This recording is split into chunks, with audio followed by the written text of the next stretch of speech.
अगर ऊपर वाला अपनी नजर को फेर ले किसी मुल्क से, किसी कौम से, किसी नेशन से, किसी शख्स से, तो उसकी सबसे बड़ी सजा क्या होती है? अकल को डिसेबल कर देना। इससे बड़ी सजा नहीं हो सकती।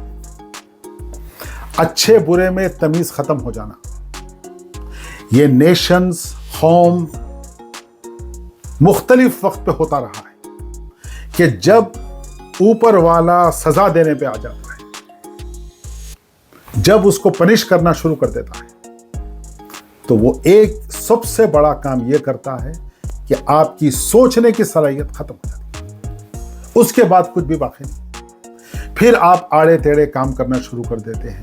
दुश्मन आपको दोस्त नजर आता, दोस्त आपको दुश्मन, आपको मजलूम नजर नहीं आता, आपको जालिम नजर नहीं आता, आप हक कर बोलने के काबिल नहीं रहते, अदल करने के काबिल नहीं रहते। उस सोसाइटी में इंसाफ खत्म हो जाता। उसमें ना तो उनके रिलीजियस लीडर्स कुछ इंसाफ कर सकते, ना तो माशरा कर सकता, ना सोसाइटी कर सकती। पूरे का पूरों की अकल डिसेबल हो जाती है। यह है सबसे बड़ी सजा। मैं समझता हूं इस्राइल इसी पीरियड से गुजर रहा है।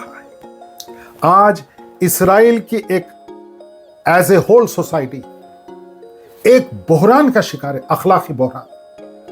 उनको यह नजर ही नहीं आ रहा कि हम मासूम बच्चों को मार रहे हैं, तिल मिलाते मासूम बच्चों को मार रहे हैं, औरतों को मार रहे हैं, हम बूढ़ों को मार रहे हैं और मारते जा रहे हैं, और बस्ती के बस्तियों को न तबाह करते चले जा रहे हैं।